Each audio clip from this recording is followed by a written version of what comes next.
Friends, आज मैं आपके लिए लेकर के आई हूँ most important objective questions on literary forms and terms and believe me, इसमें लगभग 200 से भी ज़्यादा क्वेश्चंस हैं लिटरेरी फॉर्म्स पर, ऑब्जेक्टिव क्वेश्चंस हैं। और अगर आपने इन 200 क्वेश्चंस को अच्छे से सॉल्व करके लर्न कर लिया तो आपको पीजीटी में पास होने से कोई भी नहीं रोक सकता। This particular book is quite enough to cross any TGT और PGT exam in English from any board, चाहे फिर वो दिल्ली बोर्ड हो, फिर यूपी बोर्ड का हो, फिर या सेंट्रल बोर्ड के एग्ज़ाम्स हो। This book and these all questions, 200 questions will help you a lot to cross your exam. तो चलो विदाउट वेस्टिंग टाइम शुरू करती हूँ आज की इस क्लास को, और आई होप कि आप इसका आंसर देने में अपने आप को कंफर्टेबल भी फील करोगे। तैयारी अगर अच्छी है तो इन सारे क्वेश्चंस के आंसर दे पाओगे, अदरवाइज हम यहाँ पर ज़रूर प्रैक्टिस करें। आंसर्स इस बुक में ऑलरेडी दिए हुए हैं, बट फिर भी क्वेश्चंस को हमें समझ करके लर्न करना है। Question number 1, comedy of humour is the term. पहले आप इसको, जब बात होती है कॉमेडी ऑफ ह्यूमर, इसको अंडरलाइन कर लो, आप इसको जस्ट दिमाग में बैठा लो। अच्छा ठीक है, comedy of humour is the term applied to the type of comic drama written by John Fletcher and John Fletcher. Comedy of humour जो कि एक कॉमिक ड्रामा होता है, ये जॉन फ्लेचर के द्वारा तो लिखा गया था, और एक और थे, और वो कौन थे? And that was Ben Jonson. ये बहुत ही सिंपल क्वेश्चन है, आई होप कि आपको ये अच्छे से लर्न होना चाहिए। आप शेक्सपियर नहीं लगा दीजिएगा, भले उसने कॉमेडी लिखी है, बट नहीं, कॉमेडी ऑफ ह्यूमर के लिए बेन जॉनसन और जॉन फ्लेचर ही फेमस है। चलो अब आते हैं अपने क्वेश्चन नंबर 2 पर। क्वेश्चन नंबर 2 है कॉमेडी ऑफ इंट्रिग्यू ओरिजिनेटेड इन। इंट्रिग्यू यानी षड्यंत्र वाली जो कॉमेडी है, तो वो कहाँ ओरिजिनेट हुई थी? स्पेन में, लंदन में, अमेरिका में, या फिर आयरलैंड में? And your correct answer will be Spain. Spain में कॉमेडी ऑफ इंट्रिग्यू जो थी वो ओरिजिनेट हुई थी। चलो अभी क्वेश्चन नंबर 3 पर आते हैं। कॉमेडी ऑफ मैनर्स, मैं आपको फ्रेंड्स बता दूं कि ये कॉमेडी ऑफ मैनर्स, इंट्रिग्यू, ठीक है, कॉमेडी ऑफ ह्यूमर, ये बहुत ही ज़्यादा इम्पॉर्टेंट है, और इसको प्लीज़ आप बिल्कुल अच्छे से लर्न करना, ठीक है। सो चलो अभी आते हैं हम लोग क्वेश्चन नंबर 3 पे। Comedy of manners was originated in France with, और आपका आंसर होगा मॉलियर। अभी देखो, इसको लर्न करने का बहुत ही ईजी तरीका है क्योंकि ये कॉमेडी ऑफ मैनर है ना, सो मैनर में रहते थे ये मॉलियर। सो इस तरह से करके आप एग्ज़ाम में आपको याद करने में आसानी भी होगी, और वो आप याद कर लोगे, ठीक है। ऐसे कॉमेडी ऑफ इंट्रिग्यू था, तो ये जो षड्यंत्र था, ना लंदन वाले, ना अमेरिका वाले, ना आयरलैंड वाले करते थे, बल्कि स्पेन वाले लोग करते थे। भले प्लेन तरीके से वो इंट्रिग्यू रचते थे कॉमेडी कर करके।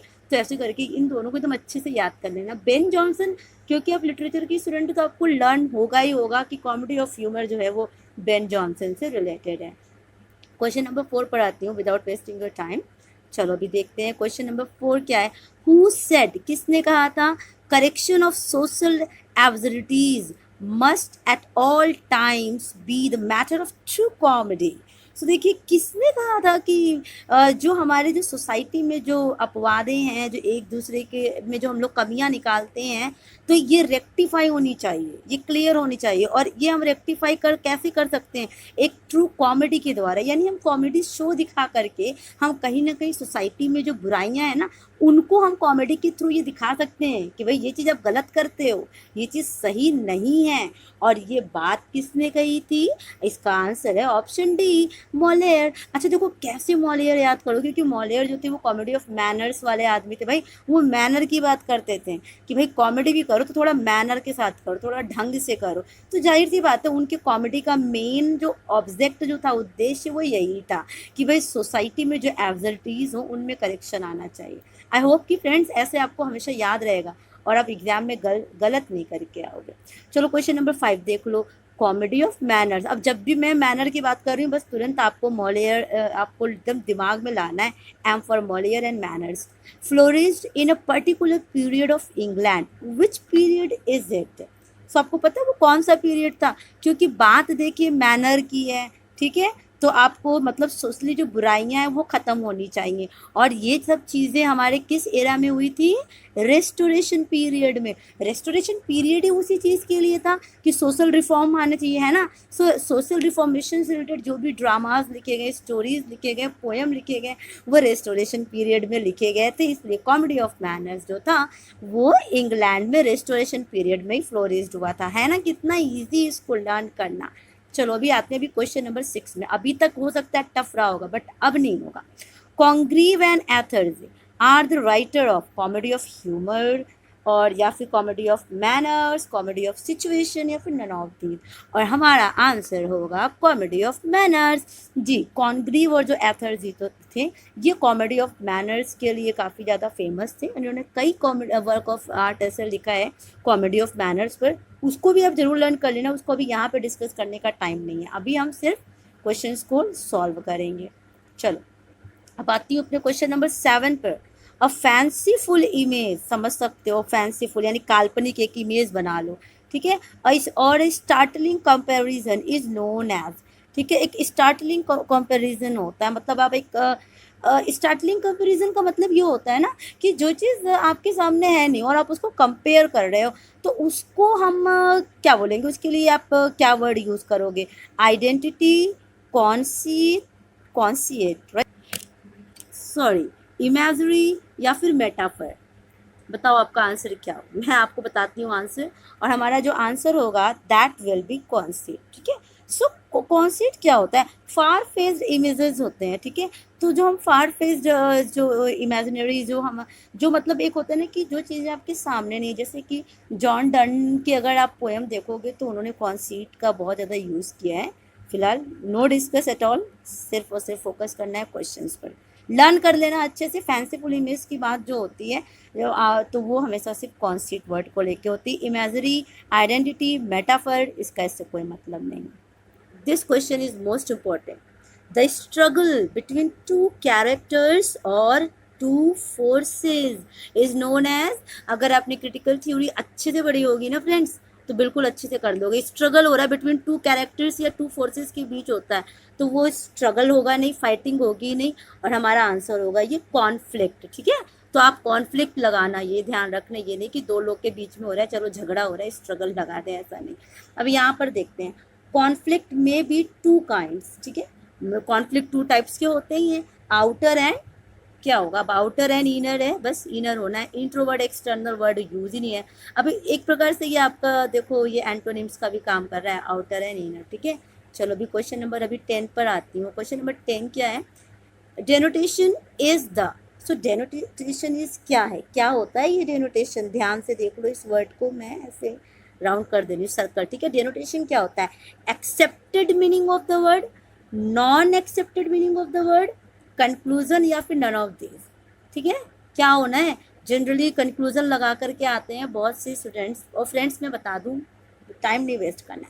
डेनोटेशन यानी कि accepted meaning of the word, एक ऐसा वर्ड है जो कि एक्सेप्ट हुआ कि हाँ भाई इसका ये मीनिंग हो सकता है, तो वो दैट इज कॉल्ड डेनोटेशन, ठीक है। चलो इसको अच्छे से लर्न कर लेना। अभी क्वेश्चन नंबर 11 पर आ जाते हैं। अभी क्वेश्चन नंबर 11 क्या है? The implication of something more than the accepted और प्राइमरी मीनिंग, उसको आप क्या बोलोगे? यहाँ इस चीज को समझने की आप कोशिश करो। The implication of something more than the accepted, मतलब आप किसी चीज को मतलब एक्सेप्ट कर रहे हो उतना कि जितना कि इसको एक्सेप्ट नहीं करना चाहिए। और प्राइमरी मीनिंग जो इसका वो है ना, उसकी मेन प्राइमरी मीनिंग तो चली जाती है, बट आप इसको एक्सेप्ट करते हो। मतलब implication of something more then, जैसा कि वर्ड है बता रहे थे एक्सेप्टेड, प्राइमरी मीनिंग से ज़्यादा इसको एक्सेप्ट करते हैं। सो डेनोटेशन तो क्या होता है? एक accepted meaning of the word होता है, ठीक है। और इसका हमारा जो करेक्ट आंसर होगा that will B connotation. Please आप इस दोनों में कंफ्यूज आपको बिल्कुल भी नहीं होना है। कॉनोटेशन, ठीक है, इंटरप्रिटेशन होना नहीं है, सजेशन होना है, ये कॉनोटेशन होना है। सो कॉनोटेशन में और डेनोटेशन में प्लीज़ आप लर्न कर लेना। कॉनोटेशन यानी implication of something more than the accepted और प्राइमरी मीनिंग, जी, more than the accepted primary meaning. जबकि डेनोटेशन क्या होता है? एक accepted meaning of the word होता है। इसको अच्छे से लर्न करना, ठीक है। चलो देखते हैं आज की इस वीडियो को, बहुत लेंथी तो नहीं करूँगी, इतना करूँगी कि आप बोर भी ना हो, और जितनी देर का हो उतनी देर में आपको ये सारे के सारे लर्न हो ही जाने चाहिए। नेक्स्ट वीडियो में फिर नए कुछ और लेकर के आऊँगी आगे के questions. And unexpected and sensational turn in a play is known as, देखो ये बहुत ही ज़्यादा इंपॉर्टेंट है, इसलिए बिल्कुल इसके साथ खिलवाड़ नहीं करना है। ये बहुत ज़्यादा गलत करके आते हैं और फिर रोते गाते हैं कि अरे ये तो कुछ और ही था, कुछ और टाइप का घुमा फिरा के क्वेश्चन था। इसलिए ध्यान से देखो, एंड अनएक्सपेक्टेड, जो आप आशा भी नहीं किए होते हो, एंड सेंसेशनल टर्न आ जाए प्ले में, बिल्कुल सेंसेशनल टर्न आ जाए कि अरे ये क्या हो गया, बिल्कुल सोचा ही नहीं था। ठीक है, तो ऐसे टर्न को, जब ऐसा सेंसेशनल टर्न अगर आपके प्ले में आ जाता है अनएक्सपेक्टेड, कई मूवीज में नहीं होती, जैसे तेरे नाम मूवीज में नहीं हुआ था, वो बिल्कुल देखो सेंसेशनल टर्न था कि हीरो पागल नहीं था बट फिर भी उसको पागल बनना पड़ा लास्ट में, और वो हीरोइन जो वो सुसाइड कर लेती है, तो that is the unexpected turn, right. तो उसको हम melodrama, coup de theatre, ab initio या क्या कहेंगे, और हमारा आंसर जो होगा वो ये होगा कॉप द थिएटर। ज़्यादातर लोग मेलोड्रामा लगा के चले आते हैं, तो मेलोड्रामा मत लगाना, कॉप द थिएटर ही लगाना। एक्सप्लेन करने का टाइम नहीं है, नेक्स्ट वीडियो में हो जाएगा। प्रॉब्लम होगी तो बताना, एक वीडियो बना दी जाएगी इस पर भी, कोई वो इश्यू नहीं है। चलिए अभी नेक्स्ट क्वेश्चन पर हम आते हैं। It consist of 2 consecutive lines of words rhyming together, देखो 2 consecutive लाइन्स, ठीक है, 2 consecutive lines of words, poem की 2 consecutive लाइन्स हैं जो कि टुगेदर ही मतलब राइम करती है। 2 लाइन हैं पोएम की, दोनों की राइमिंग सेम होगी, usually in the same metre. देखिए सेम मीटर जो होता है, सेम मीटर में होगा व्हाट इज इट, और हमारा आंसर क्या होगा, कपलेट। ठीक है, कपलेट पढ़ा है ना, ट्रिपलेट तो हो नहीं सकता, स्टैंजा होना नहीं, कपलेट। तो कपलेट में क्या होता है, सोनेट में क्या देखते हो, लास्ट की 2 लाइन्स क्या होती है, राइमिंग टुगेदर। तो इससे याद कर लेना, ठीक है, इसमें बहुत कंफ्यूज होने की जरूरत नहीं है, और ये बहुत बड़ा पहाड़ भी नहीं है कि अरे कैसे लर्न होगा, ये आपको लर्न होना चाहिए। बार बार कहती हूँ क्योंकि हम लोग लिटरेचर के स्टूडेंट हैं, तो ये एक बेसिक भाई नॉलेज है, और इतना तो होना होता ही है, इतना हमारा हक भी है और हमें होना चाहिए ज़बरदस्ती। पढ़ा है अगर अगर मैंने अगर बीए या एमए की डिग्री ली है इंग्लिश में, तो ये नॉलेज रखना ज़रूरी है, नहीं तो लिटरेचर का होने का क्या मतलब है। Abraham Cowley invented the metrical form of, बताओ क्या होगा, बताओ। Abraham ode, Cowleyan ode, Horatian ode, या फिर नन ऑफ दिस।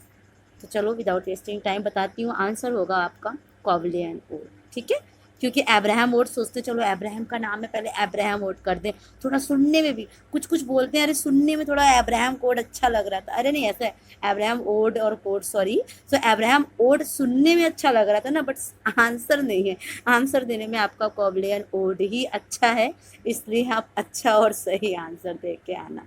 चलो अभी क्वेश्चन नंबर 15 पर आते हैं। An article in criticism of literary work is known as, देखो कितना सुंदर ये क्वेश्चन है, इसको ध्यान से देखना। एन आर्टिकल, तो जब हम लोग क्रिटिकल थ्योरी की जब बुक पढ़ते हैं तो आगे आर्टिकल्स लिखे रहते हैं ना, आर्टिकल होते हैं, अगर अभी तक नहीं देखा है तो अब अपनी किताब खोलो और देख लो, आगे आर्टिकल लिखे रहते हैं। तो वो जो इन क्रिटिसिज्म में जो लिटरेरी वर्क की जो बुक होती है, उनमें जो क्रिटिसिज्म की जो बुक होती है, उसमें जो आगे जो आर्टिकल लिखा होता है, यानी हर एक चैप्टर के पहले अगर कुछ आर्टिकल लिखे हुए हैं, उस आर्टिकल को आप क्या बोलोगे, क्रिटिक्यू, क्रिटिसिज्म, इंटरप्रिटेशन, या फिर डिनोमेंट। आपका क्या होगा आंसर, चलो आंसर बताती हूँ, और आंसर आपका होगा क्रिटिक्यू, क्रिटिक्यू इज द करेक्ट आंसर, ठीक है। सो क्रिटिसिज्म नहीं लिखना कि चलो क्रिटिसिज्म की बुक है तो वो आर्टिकल को क्रिटिसिज्म ही बोलेंगे, नहीं ऐसा कुछ नहीं है, इंटरप्रिटेशन या डिनोमेंट होगा नहीं, आपका आंसर क्रिटिक्यू होगा, तो इसको लर्न कर लेना। अब क्वेश्चन नंबर 16 देखते हैं। The selection and arrangement of words in speech and writing, इसको बहुत ही इंपॉर्टेंट है।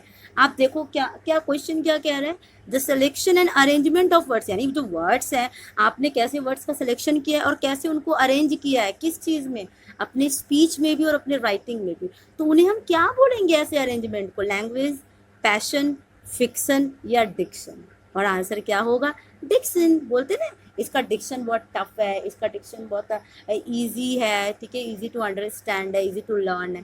सो डिक्शन होता है जिसमें हम अपने वर्ड्स का अरेंजमेंट जो होता है वो बिल्कुल एकदम सही तरीके से हम करते हैं, ठीक है। चलो अब हम आते हैं अपने क्वेश्चन नंबर 17 पर। आई होप फ्रेंड्स वीडियो से आप बोर नहीं हो रहे होगे और आपको लर्न हो रहा होगा, ठीक है।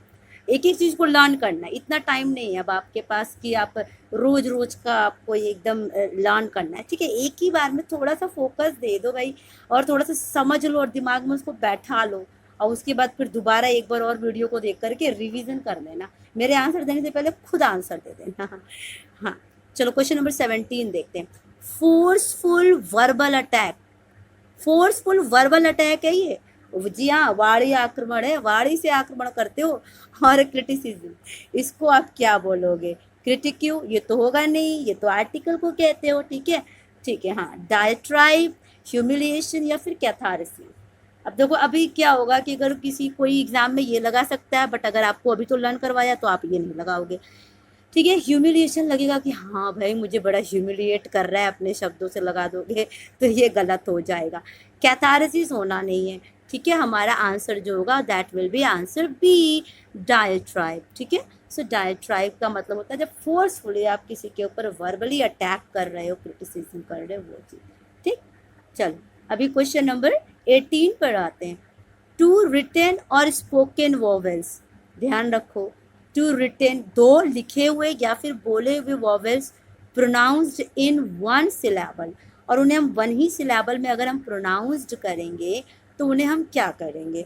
अगर आपने लिंग्विस्टिक्स की पढ़ाई की है तो ये आप जान जाओगे, पहले ही चैप्टर में था, हम लोगों को पढ़ाया ही जाता है क्या, वोवेल्स एंड डिप्थोंग्स। तो हमारा क्या आंसर होगा? डिप्थोंग। लॉन्ग थोंग तो होना नहीं, कॉलोक्वियलिज्म होना नहीं, नन ऑफ दिस तो होना ही नहीं, डिप्थोंग होगा। तो डिप्थोंग में क्या होता है? टू रिटन और स्पोकन वोवेल्स प्रोनाउंस किए जाते हैं इन वन सिलेबल, हम उन्हें डिप्थोंग कहते हैं। अगर आपने लिंग्विस्टिक्स नहीं पढ़ा तो थोड़ा बहुत पढ़ लो, थोड़ा बहुत पढ़ लो। अगर आपको नहीं पढ़ाया गया तो प्लीज़ पढ़ो, जा करके एक बुक ले लो, बहुत सी बुक आती हैं, उनको पढ़ो। एक बेसिक नॉलेज तो लिंग्विस्टिक्स का आपको रखना ही पड़ेगा, फिर कैसे आप एग्ज़ाम क्वालिफाई कर पाओगे। A song or a hymn of mourning composed or performed as a memorial to a dead person, यानी जब किसी व्यक्ति की मृत्यु हो जाती है तब हम जो एक गीत गाते हैं ना, उसके याद में हमें जो गीत गाते हैं, मॉर्निंग कंप्यूज, यानी बड़ा दुखदाई, उसके जो शब्द भी होते हैं बड़े कष्ट देने वाले वो शब्द होते हैं, तो वैसे गीत को आप क्या बोलोगे? लिरिक, बैलेड, डर्स या फिर नन ऑफ दिस। मुझे पता है कि इनमें से 90% तो स्टूडेंट्स ने आंसर दे दिया होगा, और आंसर हमारा होगा डर्स, ठीक है। डर्स लिखना, लिरिक मत लिख देना। लिरिक तो जो रोज काम करते वक्त आप गुनगुनाते रहते हो वो होता है। बैलेड तो आप छोड़ ही दो, आप गाते वाते हो के नहीं, बट डर्स जो है, भगवान न करे आपको गाना पड़े, तो डर्स क्या है? डर्स में गाने में डर लगता है, क्यों? क्योंकि वो किसी के मरने पर हम गाते हैं, सो दैट इज डर्स, याद कर लेना। चलो अब ये देख लो, मोस्ट इंपॉर्टेंट क्वेश्चन है, हर बार गलती हो जाती है, एक दो बार मुझसे भी गलती हो गई थी जब मैंने एग्जाम अटेंड किया था। A comic words of irregular measure, a comic word यानी कोई पोएम है, ठीक है, वो कॉमेडियन पोएम है, ठीक है, ऑफ इररेगुलर मेजर, और एकदम मेजर उसका इररेगुलर है, कोई राइमिंग वाइमिंग नहीं बैठ रही है, तो उसको आप क्या बोलोगे? आप उसको क्या आप आंसर दोगे? लो आंसर तो आप देख लिए, बट फिर भी देखो, कॉमेडी, ट्रेजेडी, फार्स या फिर डॉगेवेल, और हमारा आंसर होगा डॉगेवेल, ठीक है। इसको अच्छे से आप लर्न कर लेना, देखो मोस्ट इंपॉर्टेंट है, मैं आपको बता रही हूँ, इसमें आपको गलती नहीं करनी। अब क्वेश्चन नंबर 21 पर आते हैं। A short descriptive poem of rural और अ पैस्टोरल लाइफ, छोटे पोएम हो जो कि गांव के लाइफ के बारे में बता रहे हो, ठीक है, तो वैसे पोएम को आप क्या बोलोगे? कॉमिक रिलीफ, इम्पॉसिबल, इंटरल्यूड, पैस्टोरल्स, देखो ये करके चले आते हो, ये आप करके चले आते हो आंसर, बट आपका क्या होगा? Eclogue, eclogue is the correct answer. So please friends आप इसमें गलती मत करना। देखो पेस्टरल लाइफ को देखे पेस्टरल्स लगा देते हैं कि रूरल लाइफ है तो चलो pastorals, no, eclogue is the correct answer. So please ये मोस्ट इंपॉर्टेंट है और इसको अच्छे से लर्न करना, ठीक है, बिना एकदम झिक किए, बस इसको लर्न कर लो बिना क्वेश्चन किए कि क्यों एक्लॉग, लर्न करना बस आप लर्न कर लो। Question number 22.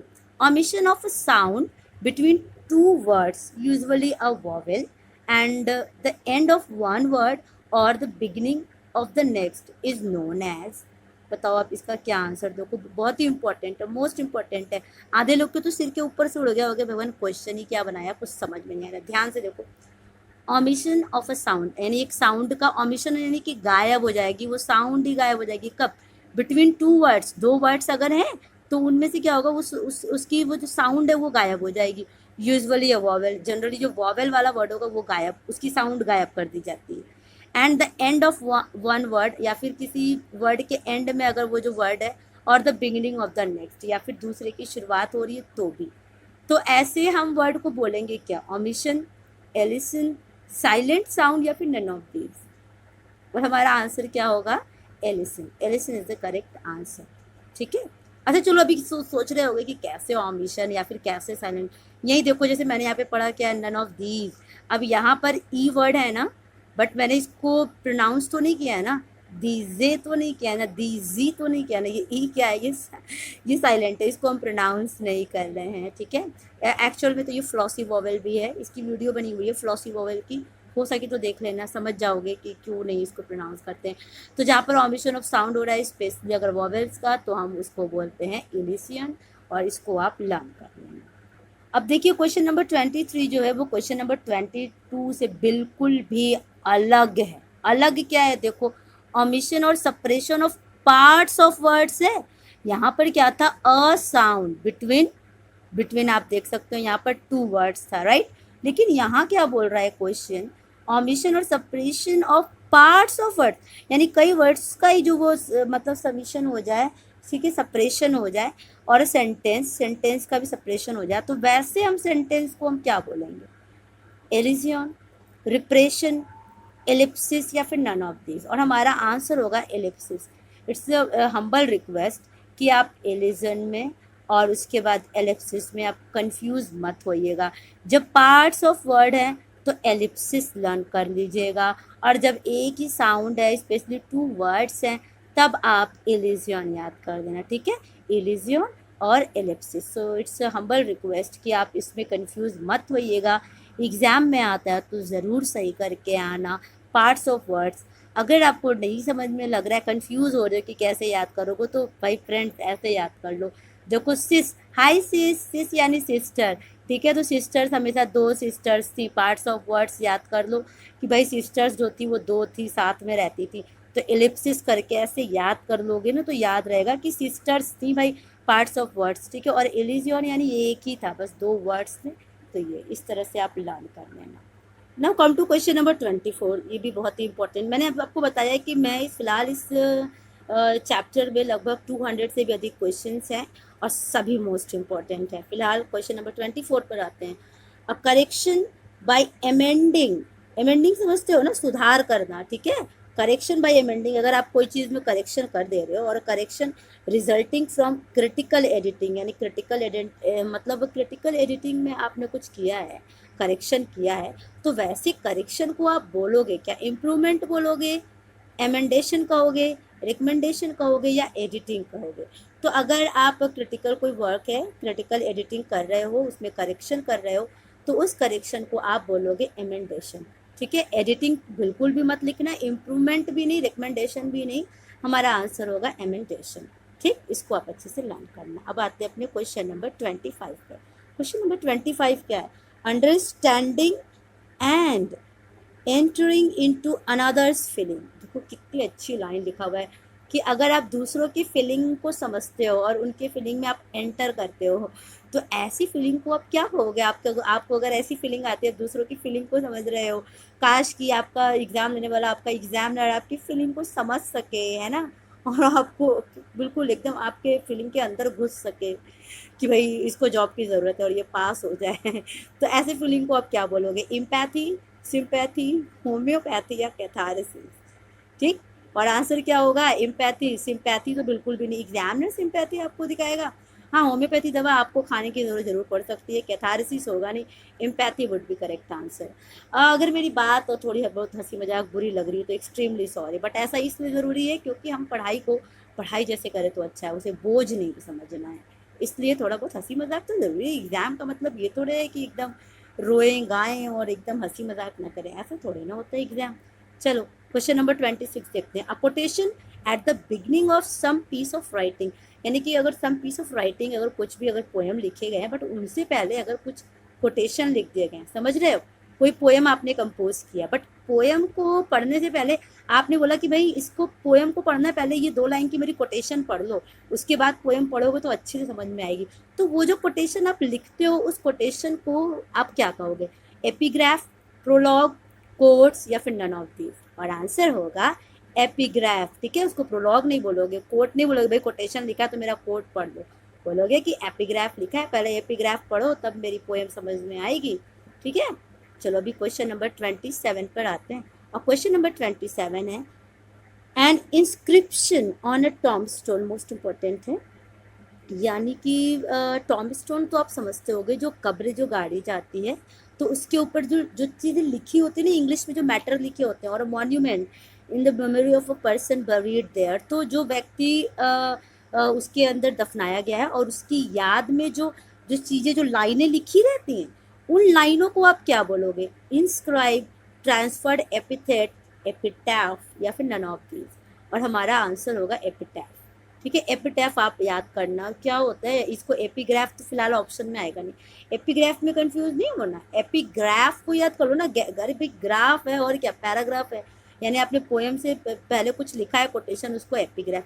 बट एपिटैफ क्या होता है कि जब किसी की याद में, मेमोरी में, उसके टॉम्बस्टोन पर जो चीज़ें लाइनें लिखी होती है ना, उसको हम एपिटैफ कहते हैं। ठीक, अब चलो आते हैं अपने क्वेश्चन नंबर 28 पर।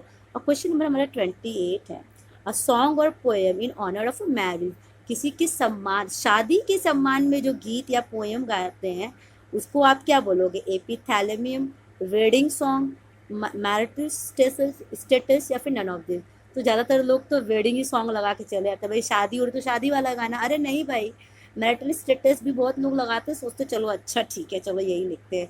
और आपका आंसर होगा ये एपिथैलेमियम। ठीक है, हर्बर्ट स्पेंसर की बुक पढ़ी होगी तो शायद ये भी आंसर आपको आता ही होगा।